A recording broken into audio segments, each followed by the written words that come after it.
congratulations. Welcome Thank to the you. third round of the U.S. Open. Thank you. Just talk through the match today and what it feels like to make the third round. I think it's very special because obviously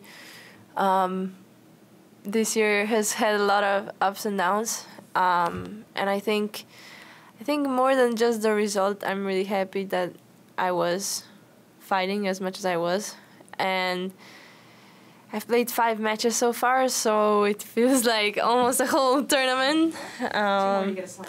Yeah, great. And yeah, so I'm just really excited to kind of keep going. Like, I'm trying to take it sort of day by day.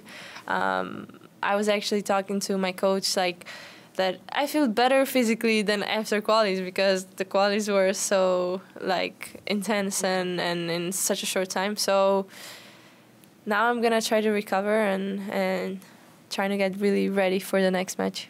Is the key for you, as you say, just the recovery of getting ready for the next 2 days, or are there things that you feel like you need to continue to work on or fine-tune on the practice court? What's the biggest key before the next round for you? I think there's a lot of things we still need to work on generally with my coach.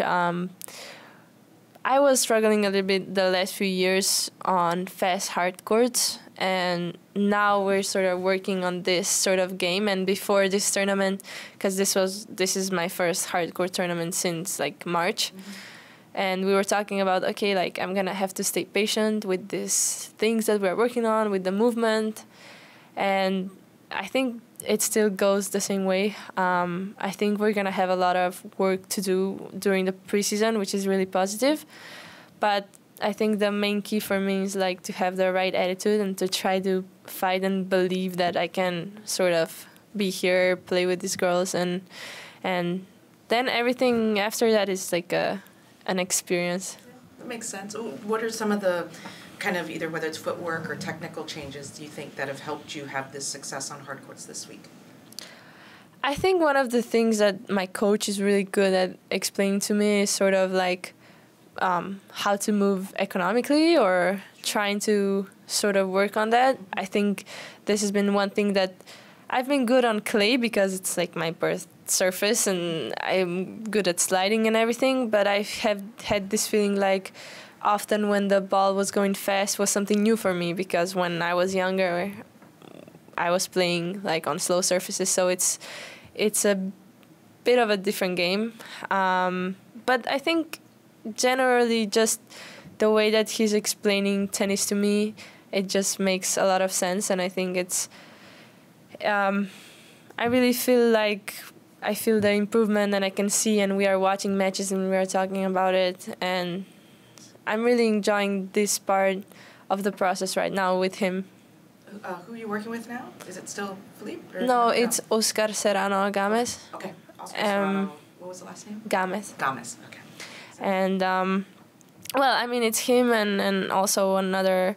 Well, he was my hitting partner, and he's like sort of the second coach is Nikras Boršek. He's from Slovenia. He was a player, so I think we're just like everybody is like contributing, and also physically. I mean, I think one of the most important things for a player is like what kind of team they have around. And right now, I feel really calm with my team. I feel like I'm improving physically and tennistically. The place where I'm training offers me a lot of things to help me improve, and I think that's a really important part of the journey for me. Are you training in Slovenia or are you training in Spain? No, I'm training in Barcelona, in a tennis empowerment center. That's why they call it. I gave an interview on that in Wimbledon, I think, about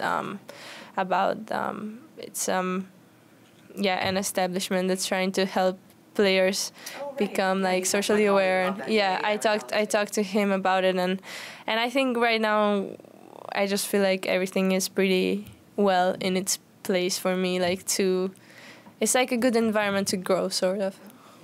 Last question from me. I don't think she's done yet, but if you play Higa in the next round, just what does the prospect of playing her mean to you, and just a little bit of kind of, you guys still keeping in touch and Yeah, I mean, we just went to dinner like 2 days ago, so I didn't really know that I'm in the same part of the draw. I don't know if she knew or not, probably. She claims to never look, so. I don't look either, so I just found out today after the match. I mean, we played, I think, around 3 times already. It's not. I wouldn't say it's like that the friendship part is a big deal. I would say that it's great that we are connected and that we have a good friendship, and I'm always supporting her and she's supporting me, and I think that's very nice from like the personal side.